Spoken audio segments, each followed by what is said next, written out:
I did a brainwave. Optical LED TV. And when I put a live video or whatever it was. Or when you did it in your PC. Or optical LED, just go. The light. Speed of the light is much more gated than copper wires. So it sounds better, more like cinema. In the basement, whichever. As the other one.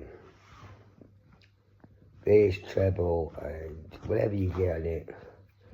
If you use optical cables in the back of your tower, so your speakers inside your computer from your PlayStation 5, your Xbox, Sony, your Nintendo or whatever.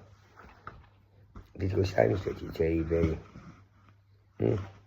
Because that, or you can connect your PlayStation up to speakers.